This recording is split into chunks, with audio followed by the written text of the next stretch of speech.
Hi, I'm Stu Kagan, and welcome to Born Scrappy, the podcast for scrap metal exporters and traders. Join me in conversation with some of the most experienced traders and operators that have helped shape this incredible industry. In today's episode, I'm joined by Chris Greenfield, the Vice President at the Federal Metals Company. In this episode, we discuss why your competitors aren't your enemy, how to find out if a buyer is trustworthy, the characteristics of a top supplier, when a no isn't really a no, staying stoic, and so much more. Let's hear directly from Chris. But first, intro.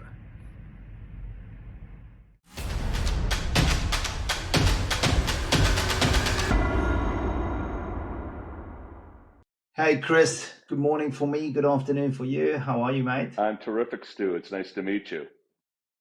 Yeah, and same here. It's great to have you on the show. I've heard wonderful things about you, and I think we'll relay the intro that I got from Jürgen a little bit later. But firstly, just thanks for joining us here. No, it's a real honor. I have a lot of admiration for what you're accomplishing with this podcast, and I welcome you to the world. I mean, you've done a great job of inviting a lot of international players onto your show since you started. And Federal Metal is an ingot maker, a domestic American ingot maker. So I hope that I'll do my best to make sure that what I have to say is relatable to an international audience. But I have to say, we're kind of like compared to some of these folks that are canvass the entire world across every possible commodity group. Federal Metal, by comparison, is an inch wide and a mile deep. So it'll be maybe a slightly different perspective, but I'm looking forward to sharing it with you. Well, I think that's one of the things that attracted me to having you on the show when Jürgen van Gorp made the introduction is what you do is quite niche. It's very specific. So let's go into that.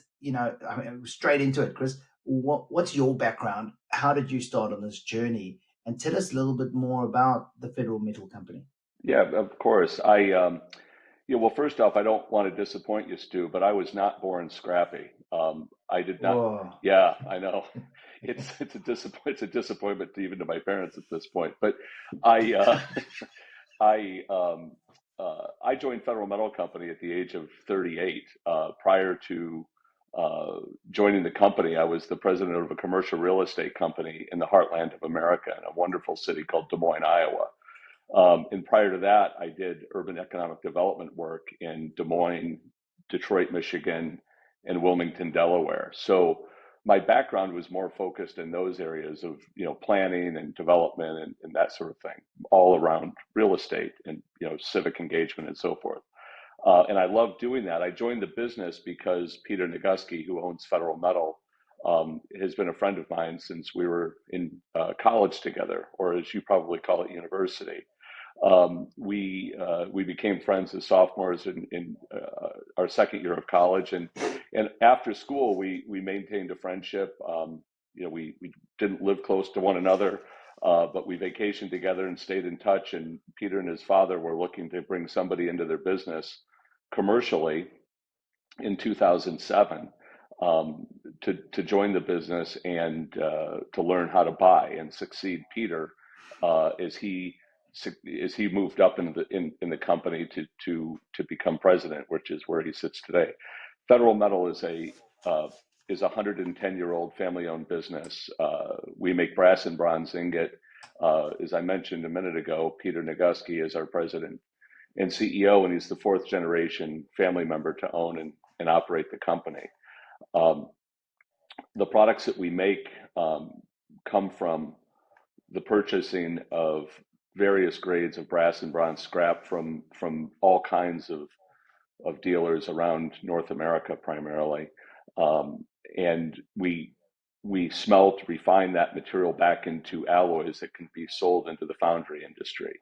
Again, mostly domestically. We've had at various times a fair percentage of our volume has been exported, but at this point almost we're exclusively a domestic seller of brass and bronze ingot. Again, our products are used for potable water distribution. They're used in gravestone markers, plaques, memorialization. They're used for various Navy applications, from propulsion to pumps internal to aircraft carriers and submarines and so forth, to electrical transmission. It's a pretty diversified consumer base. Mm. And so what are the commodities what are the grades that you're buying predominantly? Yeah, okay. So fundamentally, it's all copper based. Okay, so if you consider, if we buy, let's say, 90 million pounds of copper based scrap in a year, around 85% of it is going to be copper. The balance are going to be red brass or ebony, baled auto radiators or ocean, birch cliff, you know, uh, berry candy, those sorts of international grades, all Yeah. kinds of higher grade tin bearing scraps and hard brasses, depending on the application that we're trying to fit. The interesting thing about being an ingot maker is that we don't have a recipe per se for how every alloy is made. We have to be really entrepreneurial about what scrap grades are available in the world and how they're going to be used to make the alloys that we're trying to make. We don't have to stick to a specific recipe for many of the alloys we make. And that makes it both really challenging and really interesting, because we're constantly on the lookout for the cheapest sources of copper, tin, lead, and zinc in whatever form they exist, to make the alloys that we want to make. Oh, hold on one second.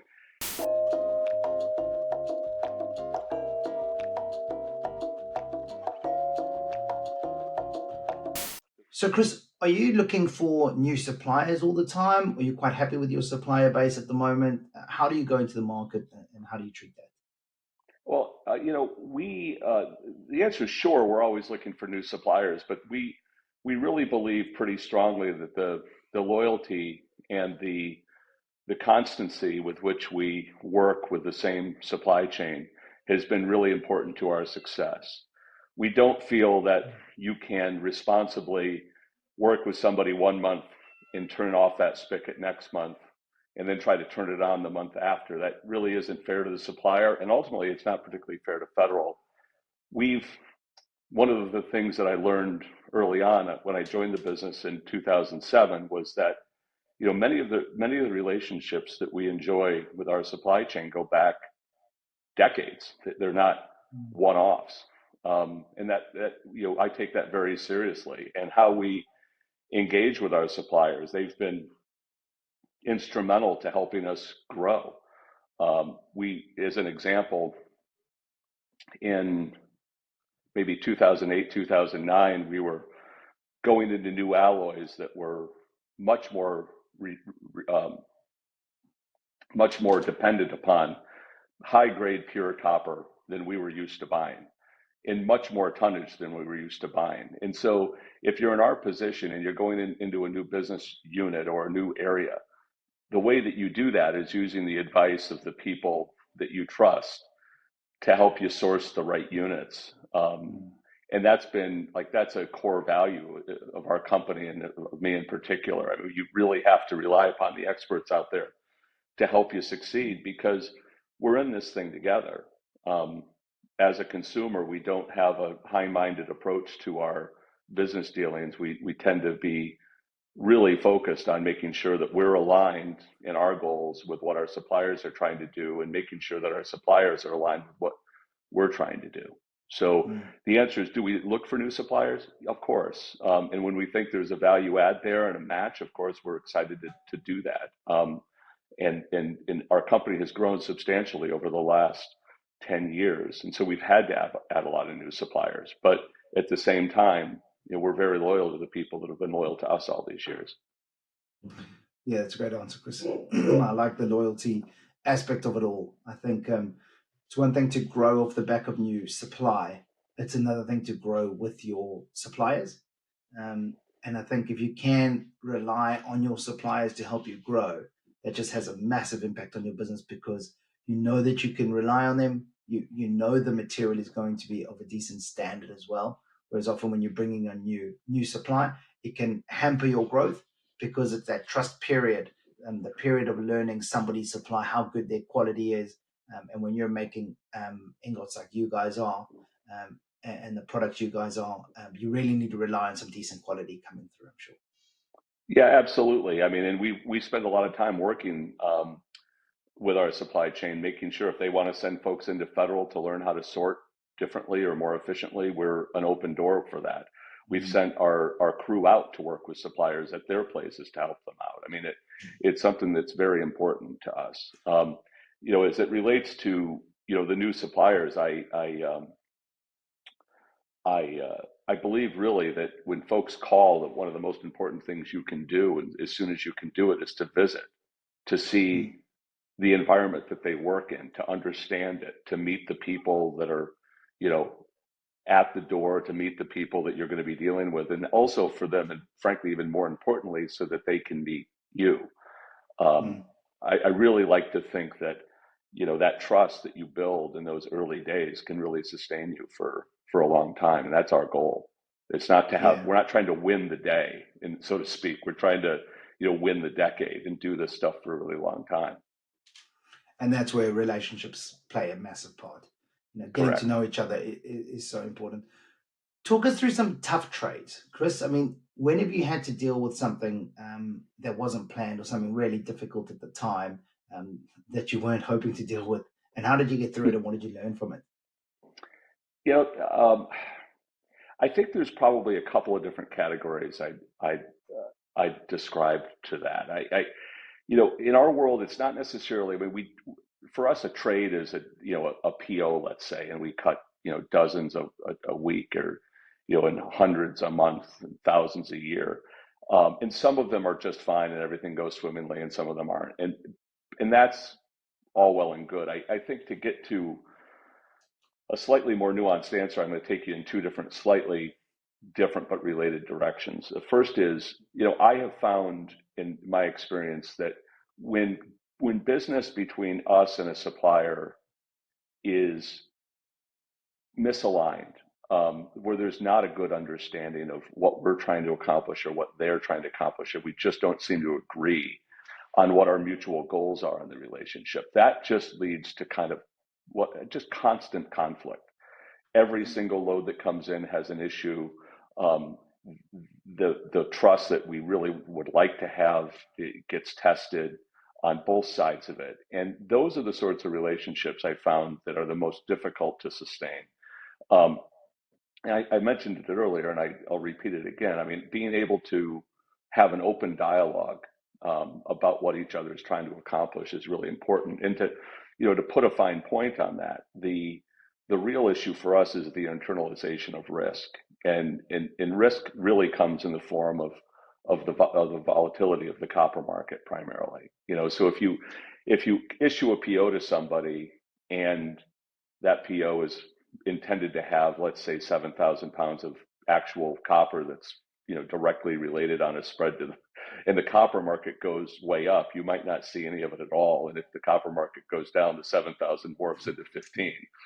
And look, that's part of the argy-bargy of our game, right? That's part of the business. But, at the end of the day, those things are counterproductive to the sustained trust that we all have with one another. And ultimately, they tell me that we're not really aligned. I mean, we have never once not honored a PO that we've taken from a customer or a supplier that, regardless of what happens to the market, and sometimes that can be, they can be really tough. And we've both lived through the horrors of 2008 and 2009. So, we took every load that we had on order.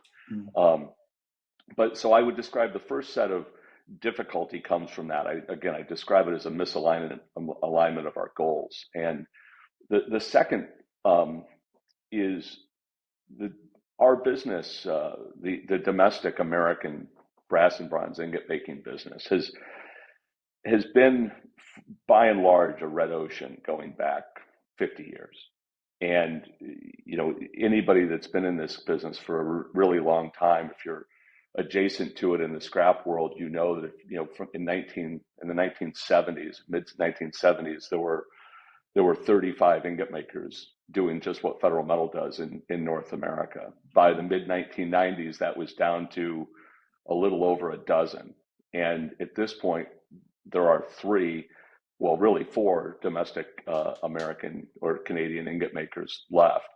It's been a business fundamentally of contraction. And during the 2013 to 2017 window, those of us in our space were in a very, very tight market where margins were being compressed to near zero in our business, where you're literally making metal, sending it into the foundries, and it just wasn't profitable business. We were fundamentally oversupplied. We had one competitor who was consistently selling below their costs.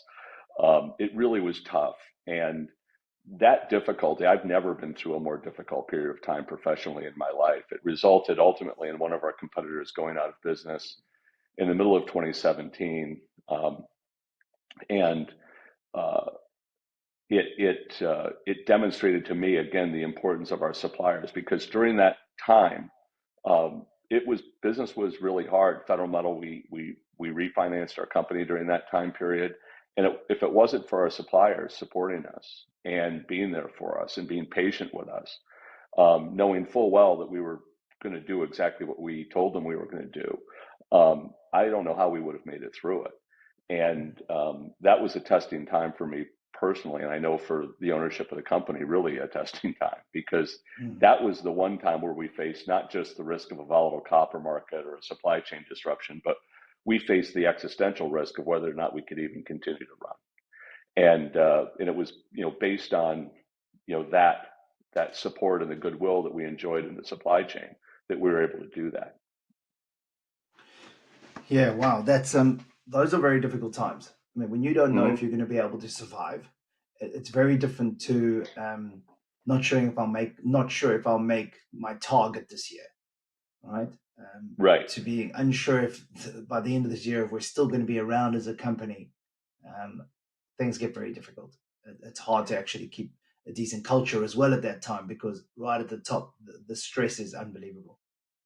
Yeah, for sure. And I think a lot of people in this business have been through tough times. I mean, I think everybody at various times, it might be a grade, it might be variations on a theme, but most people in this business have really gone through tough times. And I think if I had to guess, every one of those companies would look to a person or a group of people that were there to support them through those tough times.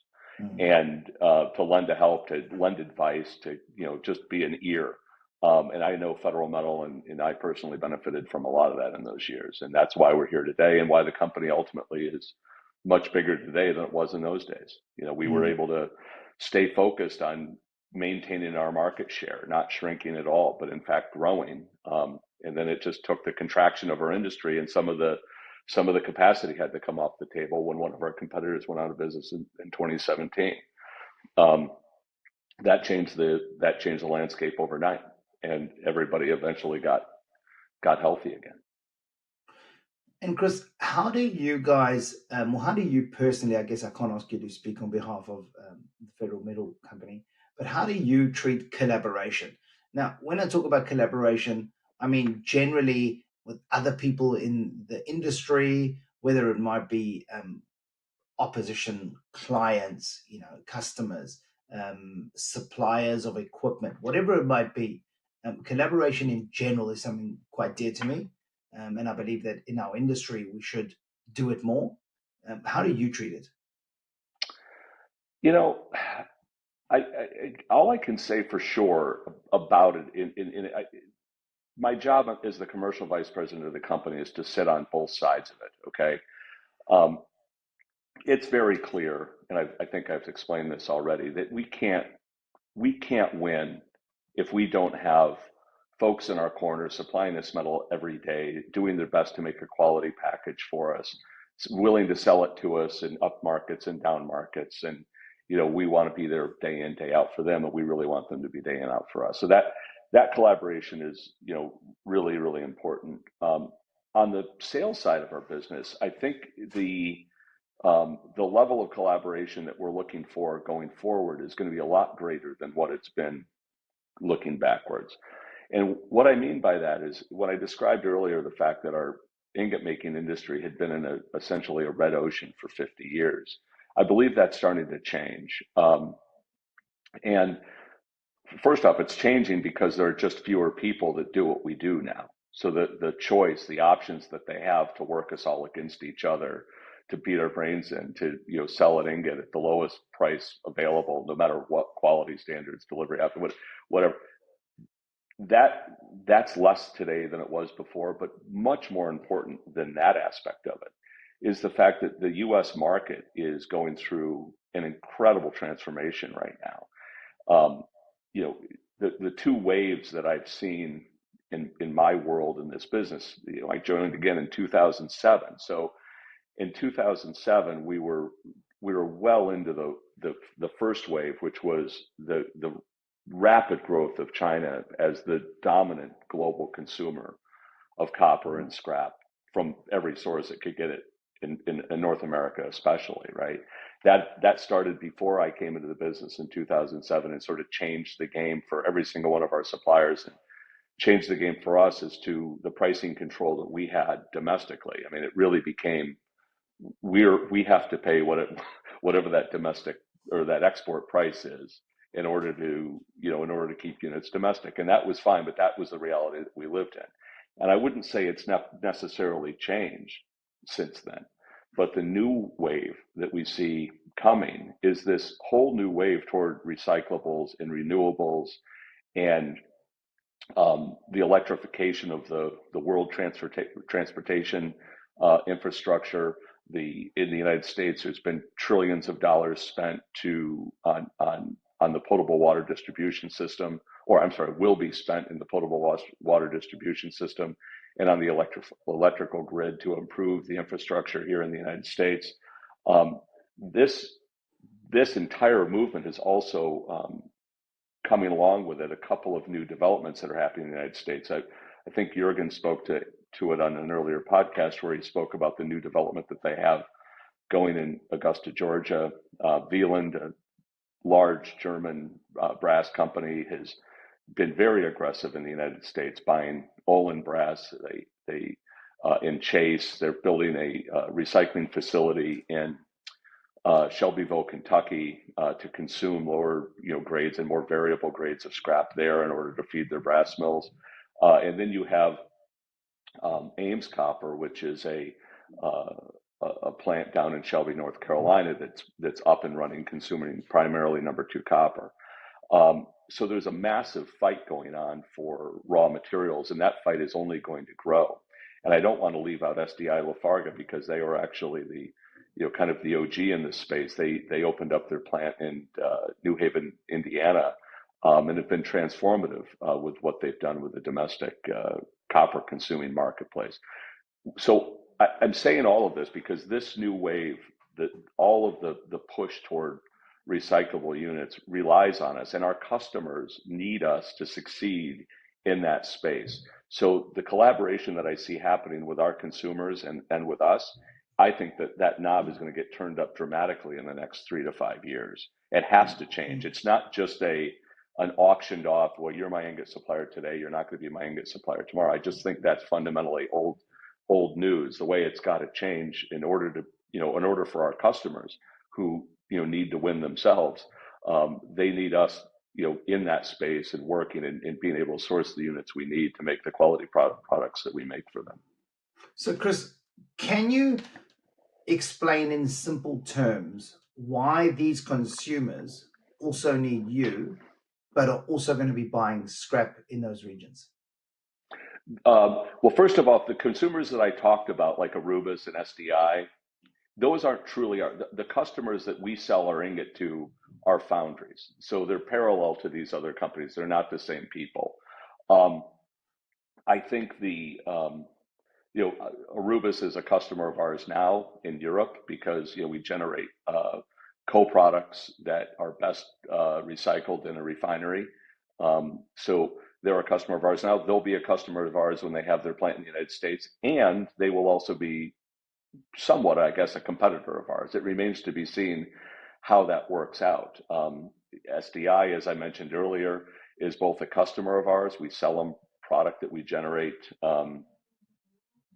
in one of our aluminum copper mills, and yeah, we also have to compete with them to buy some of the raw material we buy. I don't know that that is, I mean, that's just the way the world works, I think. I don't see it as in any way in conflict with one another. It's just the way it is. And that's where I think the relationships are so doggone important. I mean, we have to have suppliers that choose to sell federal metal, and we have to be competitive on price. We have to pay people on time and treat them fairly throughout the entire process. That's a given. But they ultimately are going to have to choose to sell to us.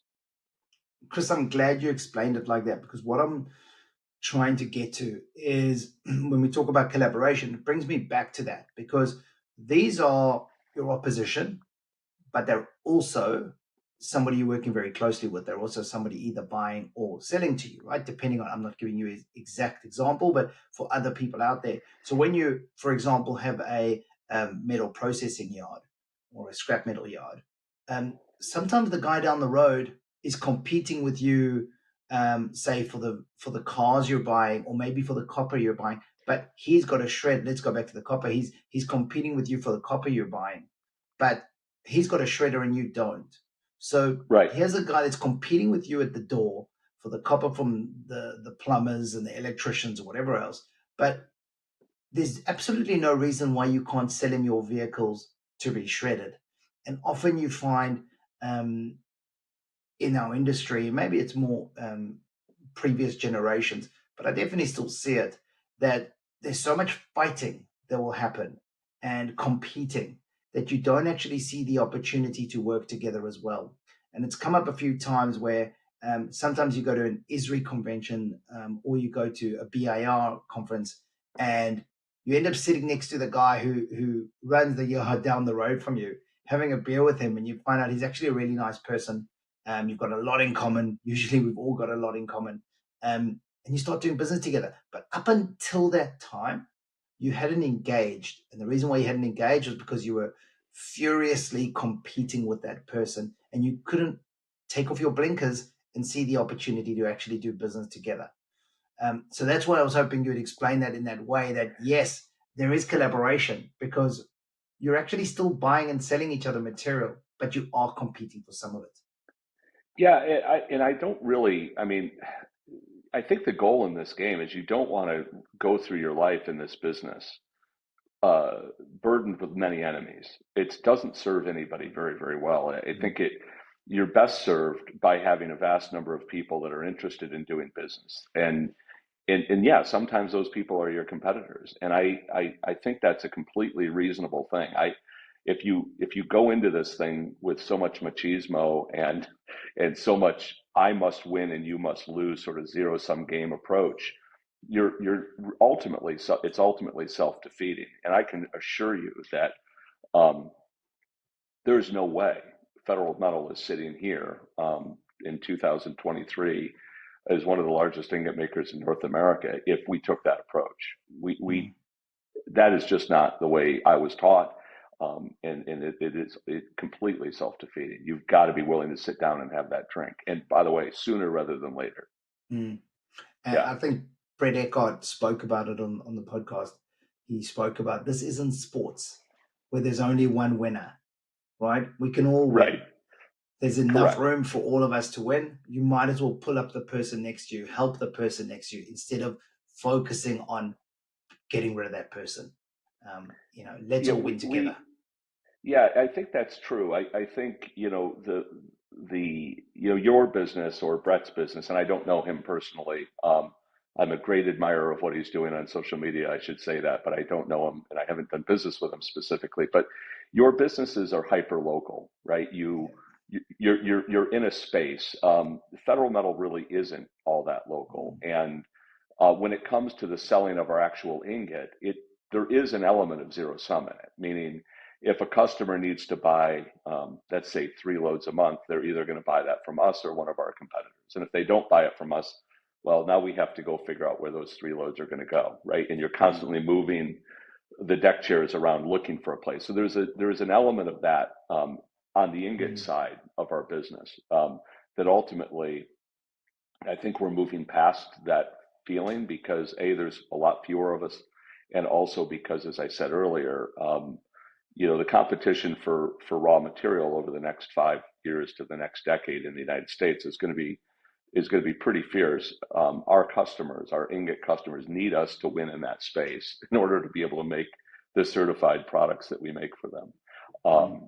So, but yeah, I definitely believe that I'm fascinated by and always love doing business in both directions with companies, and we do a lot of that. Yeah, that's great. I think it comes Yeah. across with Jürgen making the introduction to you. I mean, I know based just on the email that I received when he introduced us that you love ricotta-filled lemon pancakes. So it was one of the most classic introductions I've ever seen. Yeah, You he's externalizing that. If I'm honest, he loves lemon ricotta pancakes. So I don't know if you're going to explain this to you, and I don't want to get sort of too inside. But for a period of time, Jurgen spent around 5 or 6 months living in the United States. Some of it was living in an apartment that my wife and I own here in Cleveland. So we spent a lot of time with Jurgen in those early days when he was here. And there's a diner nearby, a very famous place here in Cleveland Heights, Ohio, that that specializes in these things, and he brings them up constantly. Okay, so currently he's living vicariously through you because he's not there anymore. Got you. you. Exactly. Right. Yeah. He wants nothing more than to visit and to get some of those. Right. I think there might be a different podcast that I start to host, which will be favorite foods in your region, but we'll get to that another time. Let's focus more on the middle. So, how do you recommend, or what tips would you give for metal processors to optimize their trading strategy? So these are the guys that are obviously selling to you, or selling on export, or selling to other domestic melters around the world. What should they be doing to really get their sales strategy right? The best relationships we have are the ones that are more or less constant. And Federal Metal, we have a buying team that includes myself.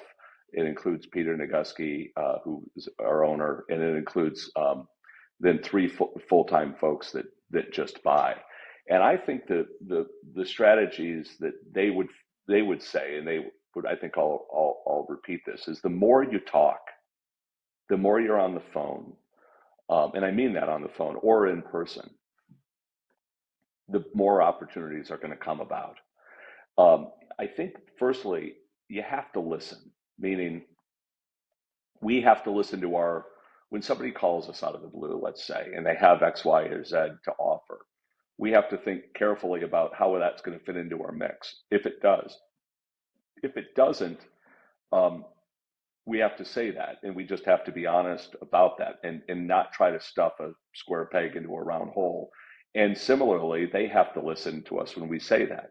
But I find when you constantly are in communication with people, you look for options that are going to work. I'll give you an example.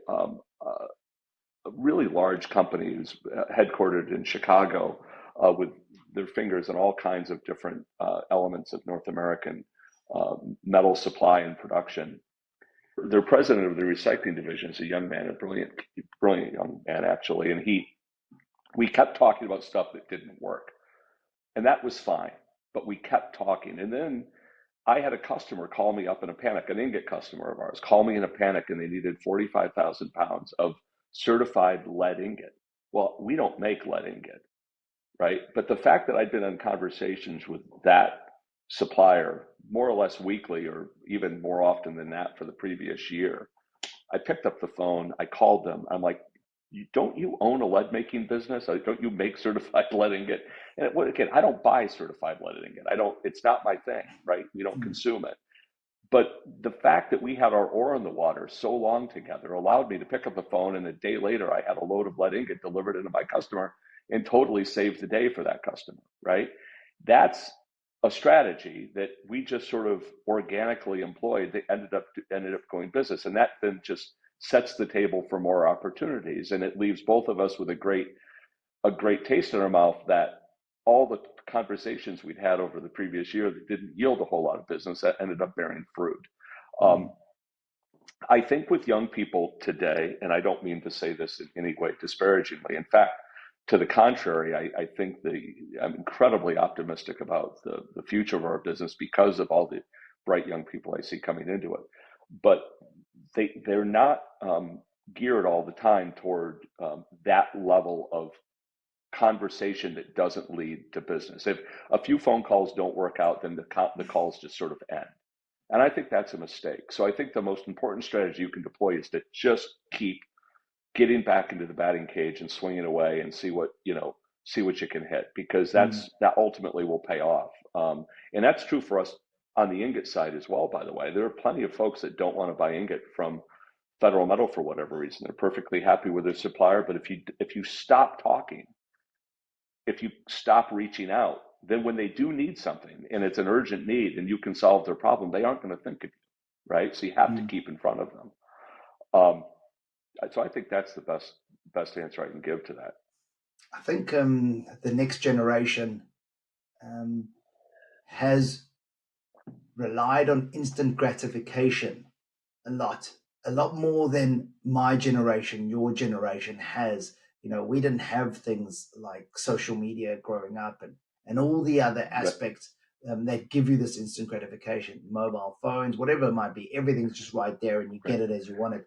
So when something goes wrong, and I'm going to relate this to the other side a little bit, because when you told me that whole story now, the lead ingot buyer, the guy, your customer, also had worked on a relationship with you and you had a relationship with them for a really long time. So you just solidified that relationship as well, right? You didn't really mention that side. So it's both sides that are so important. So if I talk to the middle processors and I say, spend time with your suppliers. So those that are our customers, whether it's a demolition company, whether it's engineering firms, manufacturers, whatever they might be, spend time and make sure that if you are doing it yourself, the people that you have out there that are building those relationships are visible, understand the business, are communicating all the time. You can't rely on instant gratification when you're out buying. You need to make sure that you're building those relationships. And when there's an opportunity, like you just explained right now, that somebody urgently needs a whole bunch of whatever it might be, put X in there and be that person that goes and sources it for them. And that will grow your relationship substantially. And you'll find that over years, with years to come, years ahead of that, years after that, because of that strong relationship, there will be a huge amount of benefit for both parties. But it's that instant gratification that you're not going to have. And if that's what you rely on when you knock on that door and they say no, that's not no, right? That just means come back again, give me a better proposition next time. Right. Yeah, don't be afraid. I mean, at the end of the day, we rely upon each other. And there's plenty of opportunity, things that just don't work today, but they might work tomorrow. And, our needs change. I mean, as a consumer, our needs change. And I'll give you an example. Federal Metal only made brass and bronze ingot up until 2018. In 2018, we put in a processing line adjacent to our ingot making operation here in Cleveland.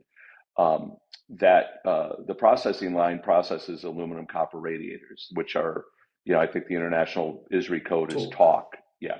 So we immediately went into that space for the purpose of liberating the aluminum from the copper to generate a source of copper for our ingot making operation, and also to generate a saleable aluminum product that we call PSA20. It's a direct melt product for replacement for prime aluminum in the mill. It's a wonderful business, and we didn't buy any TALC prior to 2018, and now we not only have the facility going in running in Cleveland, but we're putting a very large facility in Little Rock, Arkansas, that opens at the end of this month, and that's changed dramatically the way that we interface with our suppliers, because now we're looking for hundreds of thousands of pounds of one item from companies that we didn't really buy anything from. Or if we did buy things, it was all one grade of thing, and now it's a whole nother grade. So again, you just never know when your customers or your is going to have a new need, and you want to be there for it when they have it. And again, that's why these constantly staying in touch is so important. And no doubt there'll be a better margin as well when buying torque to get that copper out. So it's about being able to change when you find an opportunity, run with that, look at how that works, work closely and collaborate closely with your suppliers and your consumers to be able to find those opportunities and make them work. When I shared a minute ago or a while ago about our experience through the 2013 through 2017 window and how difficult that was for us. Peter Naguski and I and the rest of our executive committee, we agreed at that time that when we got through that period of time, that we were never going to be solely reliant upon just being a brass and bronze ingot maker. We needed another leg to the stool for us to diversify our revenue streams. And that one emerged in a very short window of time as a great opportunity. And now, as we look toward all these new investments that are going on in the United States, being able to generate copper internally to our own process without having to go out into the scrap world and compete with these big mills that are opening up, to be able to generate some of that internally is going to be a strong strategic advantage for us. And honestly, we didn't see that coming in 2018. That's just where we're at today. But yeah, I mean, you're constantly evolving, and you have to be evolving, I think, or you're kind of in trouble. Yeah, absolutely. And I think the world is evolving so quickly at the moment, and there's so many new aspects to it, right? Whether you look at technology or ESG, whatever it might be, the world is changing, Right. and it's important to be on top of it all the time. With regards to change, if you are looking, so I talk now as a metal processor, if we're looking to bring on a new buyer, so we reached out to you guys to sell you some material, what are the kind of things that we should be looking out for when speaking to a new buyer? So new buyer for the material that I have, whether it's, usually I'd be speaking to exporters or people that buy in the export market. So when somebody's looking to now sell copper, for example, and they're looking for a new buyer of that copper, what should they consider when bring on a new buyer? The number one thing to consider in today's day and age is the credibility and the creditworthiness of the person you're selling. Even though copper has been generally trending downward over the last quarter or so, you're still looking, if you're selling a load of, number one copper, bare bright copper, over $100,000 is at risk per load. And being able to ensure that proper payment for that load is the most important thing. I think that is absolutely the number one consideration. I think after that, there comes into you have to understand how that customer is ultimately going to value or evaluate the material that you're sending in. I think sometimes it's fun for a minute to try to think that, well, maybe I can take this product that isn't quite up to standards and get it approved to do this particular application. And you might be successful in doing that for a minute, but long term, that probably is not the best strategy. You really have to figure out, I think, what exactly is that consumer looking to do. For us, when we evaluate the sale, for example, of the aluminum fin stock that we sell as PSA 20, there's all kinds of folks that need aluminum in the United States and indeed all over the world, right? But the person likely willing to pay the most for aluminum fin stock is somebody that makes aluminum fin stock. It's not that hard to figure out. So if you want to sell red brass, sell it to somebody that wants to make red brass, not somebody that wants to sell it to somebody that wants to make red brass, right? Mm-hmm. So I think that ultimately is, defining those two things. First off is, it's all well and good if somebody pays you more on one load, but then, getting payment out of them is really difficult. You've got to understand that creditworthiness piece, and you really shouldn't be taking on that risk. But then the second is have you identified the ideal home for that product?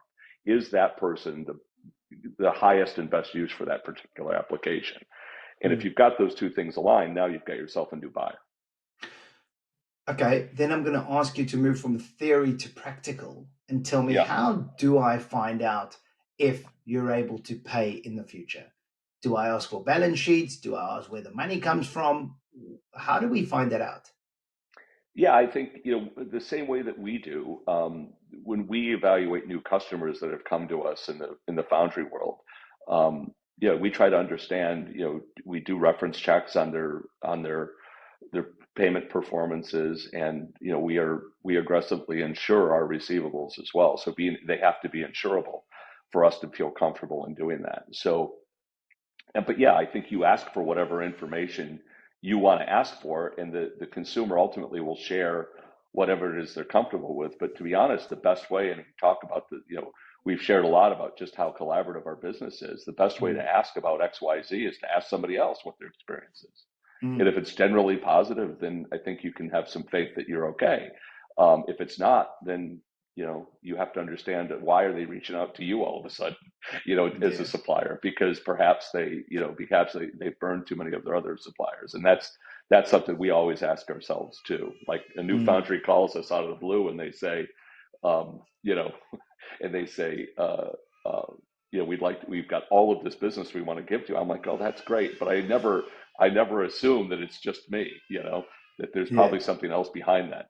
Yeah, exactly. How has this capacity come available all of a sudden? What's happened? I must be the greatest salesman in the whole wide world. They've come and found me. Yeah. And Chris, how do you become a preferred supplier of yours, as an example? Obviously we're looking at how we can optimize our sales strategy. How do we become a preferred supplier for the likes of Federal Metals? Well, I think first and foremost, that regular staccato of business is really important to somebody like us. We're not looking for a one and done relationship. We are always looking for repeat businesses. And if you want to know, this is, I guess, exactly the question you're asking me. What are the characteristics of our best suppliers right now?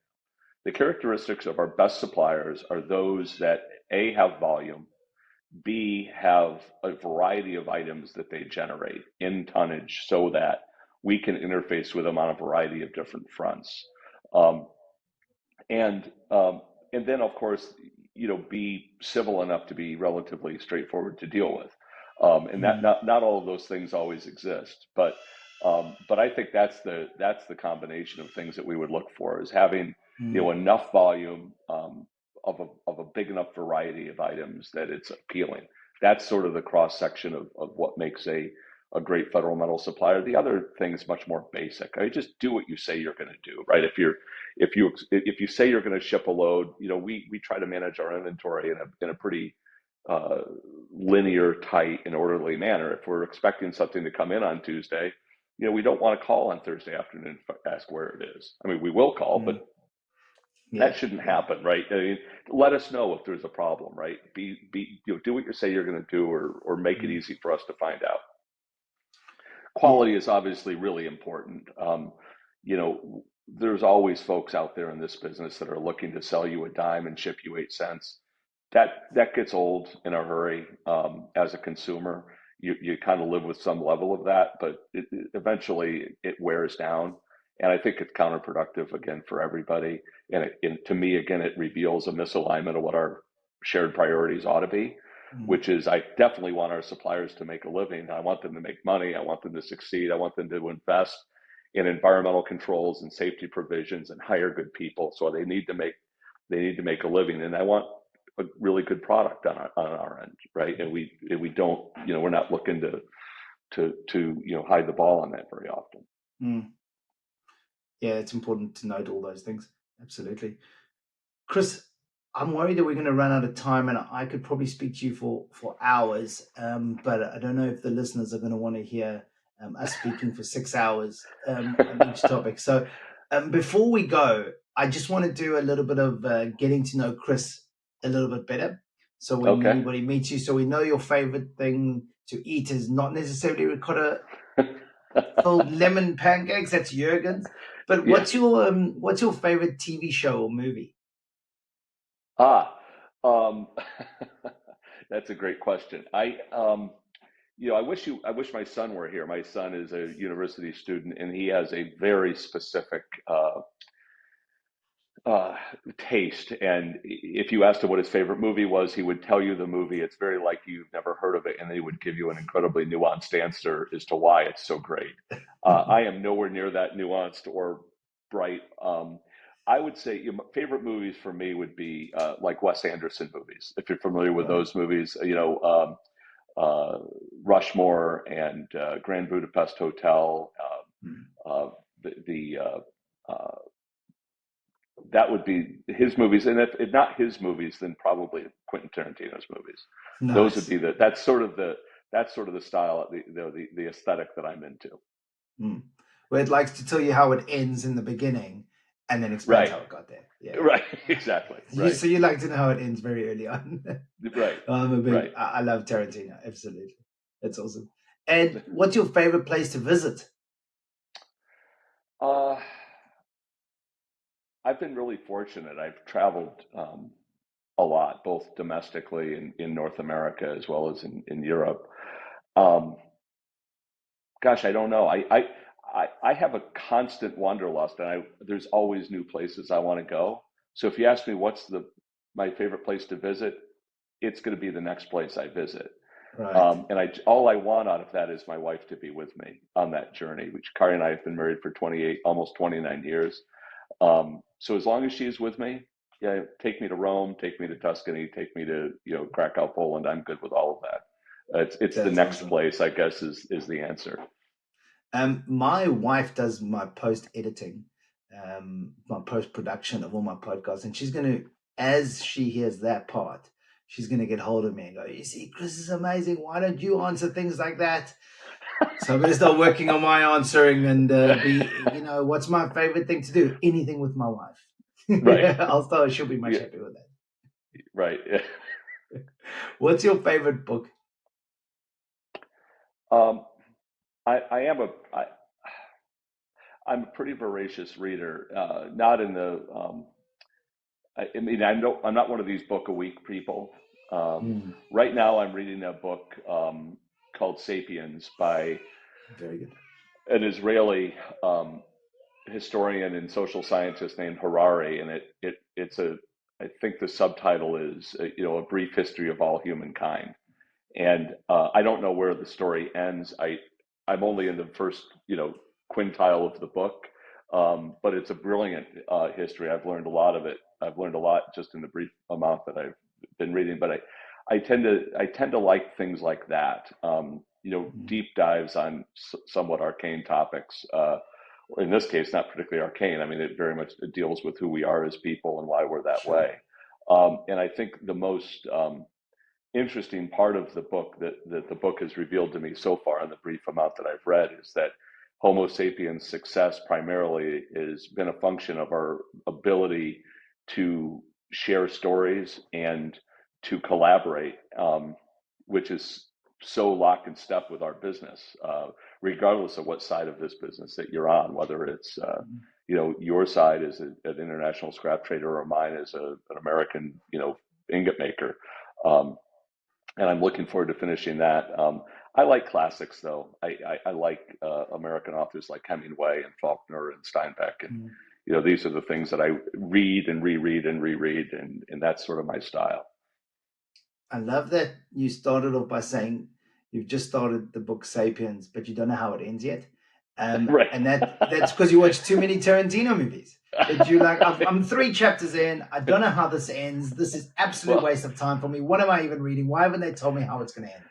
well, because it's about our species, I'm a little concerned about where it's going to take us, Yeah, to be honest with you. yeah, As exactly we right. as we saw this artificial intelligence and robotics and all of this coming our way, you have to Mm. ask yourself that question. But it's a very interesting book right now. Yeah, for Mm. sure.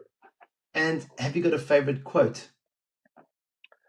Um, the answer is probably I have a whole bunch of them, and I'm known to say things that are various degrees of appropriateness, none of which I'll share on this show. There are quips that I've learned over the years from people in various settings. But uh, there was an industrial accident in our industry here in Cleveland earlier this year with a company called I. Schumann, and they were a competitor of ours for literally a century. And also our neighbor, we're just about a mile away as the crow flies between our two foundries. And they had an industrial accident that sidelined them as ingot producers for a prolonged period of time. And their foundry 8 months later still not operational. But I was speaking with one of their principals last week about a lot of things. We're helping them, buying some of the items that they have on the floor, like skids and various things that they just have that they don't have a need for right now. We're trying to be good neighbors, and it's an awfully emotional thing for them, as you can imagine. And the quote I shared with them was from I don't know if he's Czech or Austrian, but he's a philosopher and a poet named Rilke. And the quote is that let everything happen to you, beauty and terror, just keep going. No feeling is final. And that quote to me is worthwhile in good times and in bad. It doesn't have to be because you're struggling. It also is an important reminder that when there's a lot of wind at your back and you're really sailing, you're not going to be forever. And you have to remember that. And you have to experience all of it equally and absorb it and bring your friends along and make sure that you've got the support of everybody around you all locked up in every time. You can never take the good times for granted, and you never should feel that the bad times are going to last forever. Yeah, it reminds me a lot of stoicism. It's very stoic, that quote. Absolutely. No, for sure. Yeah, Marcus Aurelius would be proud. Yeah, exactly right. Chris, thank you so much, mate. That's been an amazing time. We've done a lot longer than I was hoping to do, but that's just because of the enjoyment it is listening to you, and how much really gold you've given us, and stuff to listen to and take home with us and really consider. So thank you so much for your time today, Chris. I appreciate it. It's been a great talking to you, Stu. I really enjoyed it. Thank you. Cheers, mate. Cheers.